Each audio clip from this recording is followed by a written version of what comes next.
Tom Morello on 6.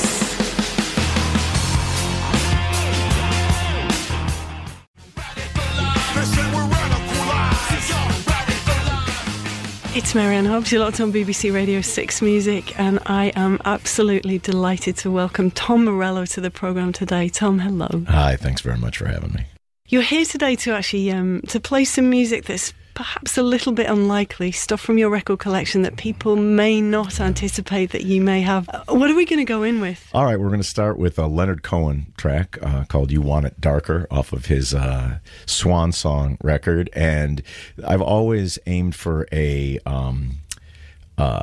spiritual quality in my guitar playing. And I think there are a number of different ways to touch an audience in a way that goes beyond, oh, I like that song, or, oh, that's an impressive technique. And people do it in different ways. You know, Jimi Hendrix did it in his way. Kurt Cobain did it in his way. Leonard Cohen does it in a like mainline spirituality in his lyrics and in his delivery. He's, as a lyricist, he's competitive with Dylan. As a songwriter, he's, you know, in my top 5 favorites of all time. And this is a song where he's staring his own mortality in the face. And while I've always been drawn to heavy music, sometimes I think that the right couplet and the right piano chord can be just as heavy as anything coming out of a Marshall stack, as we will hear here, right here on Leonard Cohen's You Want It Darker.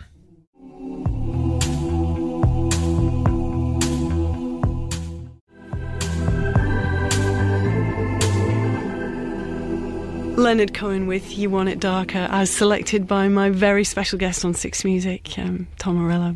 What a beautiful, low, rich baritone that is. Yeah, there are very few singers that are in that range, and there are certainly none that have the poetic depth of Leonard Cohen in that vocal range. And it's for someone like myself who has never been able to hit the high notes, it's very encouraging that there's someone like Leonard Cohen in the world who is able to sort of justify the baritone voice.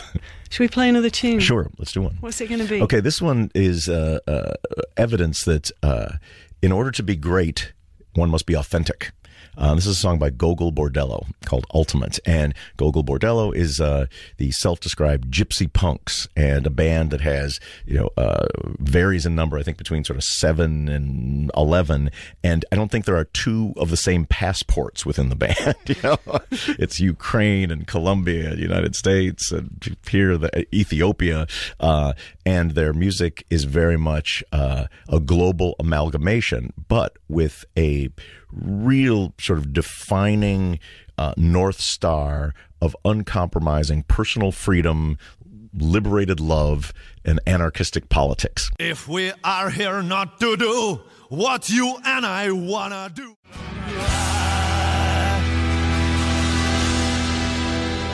Gogol Bordello, as selected by Tom Morello on BBC Radio 6 Music. That is absolutely riotous. Yeah, that's probably the hardest rocking song featuring I don't even know what instruments are playing there. An accordion. That's the hardest rocking accordion song of all time. Yeah, I would wager. And they supported you once, right? Yeah. We've a number of times had the good fortune to share the stage, and they're one of those bands that, like, in a live setting, every band I've been has always been competitive. You never want to be the second best band on a bill. And when you play with Gogol Bordello, you got to watch yourself because they will bring some heat. And we had when during the Rage reunion era, we played a show with them in Portugal, and afterwards we invited the motley crew of Gogol Bordello back to the hotel, and all of the staff and the patrons were looking sideways at these guys. And, first of all, sort of the militantly political Rage Against the Machine dudes, and they said, the hotel bar's closed. We have a nice room for you over here. You can stay in there as long as you want, as long as you stay in there. And we had a lovely time playing guitars till dawn. Yeah, right. Great band. Yeah. Of course, I guess one of the moments that we love the best about your history with Rage Against the Machine is the fact that there was an entire movement created in your name in the UK, and you took down Simon Cowell. Sure. Well, I wouldn't say that we took down Simon Cowell. I would say the people of the UK took down Simon Cowell. It was for the Christmas #1, which is and it was an extraordinary event where we we were just going about our lives in Los Angeles, and some friends of mine in the UK texted me and said, "Do you know what's going on with?" I was like, "I have no idea." And they said, "We didn't know what X Factor was. We knew who Simon Cowell was. We didn't know what X Factor was." And we learned that it was this kind of this rigged system where they had this TV show, and then someone wins the stupid TV show, and they sing the song, and then everyone buys it the next day. It's the Christmas #1. They all pat themselves on the back, right?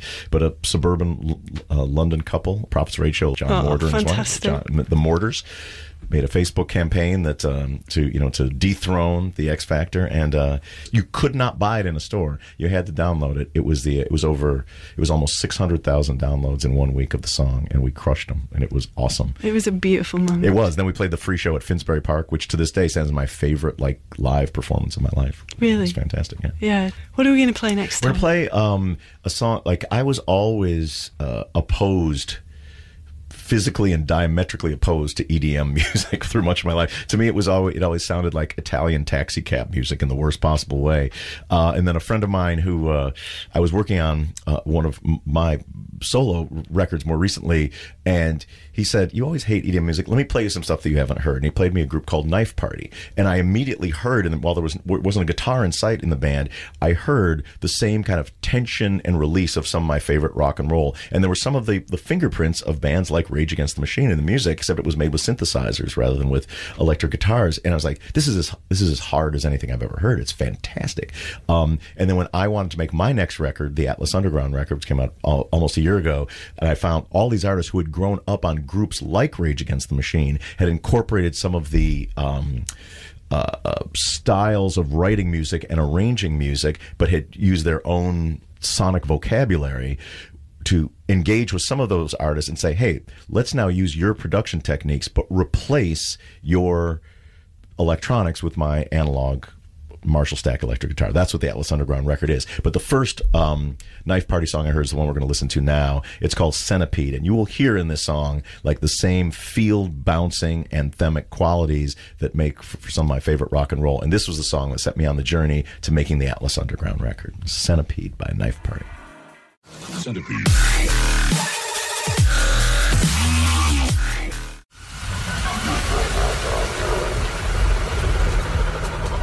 Knife Party, as selected by Tom Morello, who's my very, very special guest.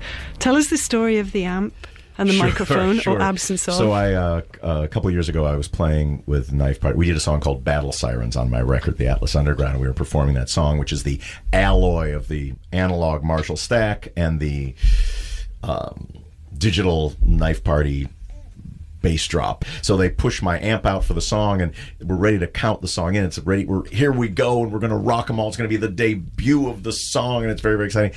But their crew doesn't mic amplifiers, so my mic was unamped, and we're 14 seconds from the countdown. I'm like, "There's no mic on the amplifier. Please fix that." And some roadie comes from the shadows. They dust off microphone.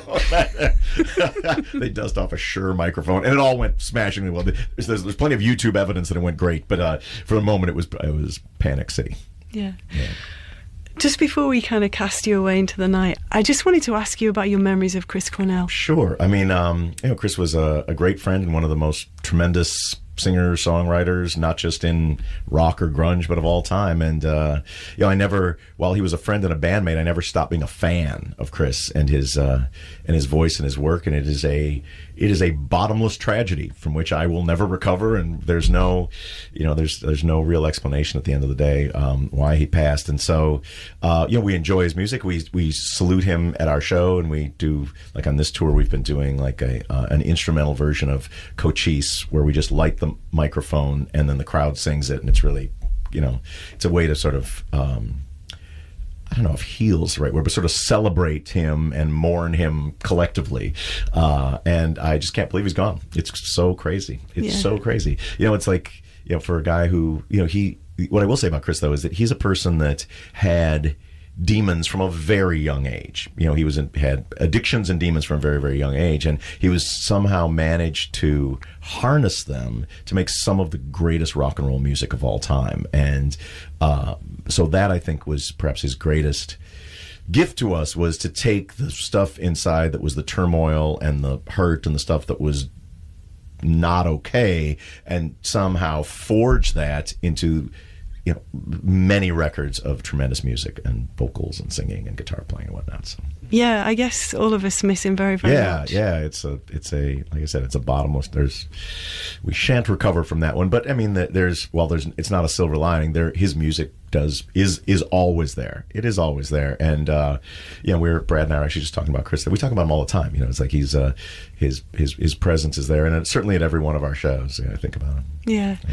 Well, listen, thank you so much for being with us today. Yeah. And we've got one more tune. What have you chosen? Yeah. Well, I've chosen, the last song is Rebel Girl by Bikini Kill, and I think it's just indicative of the fact, like the political power of music. I believe that all art is political, and whether it's escapist bred in circuses, or whether it's didactic screeds, set to hip hop beats, that all music can have a profound meaning if you let it in. And Bikini Kill is certainly what, in the link of chain of bands with purpose that fans don't just enjoy, they believe in. They're certainly one of the links in that chain. And I want to play this song because it's also how the personal can be political, and how like asserting your identity, whether it's a political identity, whether it's a sexual identity, whatever, it can be a really liberating thing. And music can unlock that. And music can provide, like for me, it was bands like the Public Enemy and the Clash that provided I was in a conservative suburb in Illinois, and they made me realize I was not alone, and that there were ideas that were beyond the ideas that were in the classroom I was currently sitting in. And there was a community. I didn't know any of them personally, but there was a community that I heard via record that I knew that it pointed a way to, there might be some way that I can affect the world, and I can change things, and perhaps I'm an agent of history, like the same people that are making these records. They're just people too, like me, but they live somewhere else, but we have the same like commonality of vision and ideas. And that's when music at its best can really do that. And this song is indicative of that the world is not going to change itself. That's up to you. And dangerous truths will often be revealed in punk rock songs like Rebel Girl by Bikini Kill.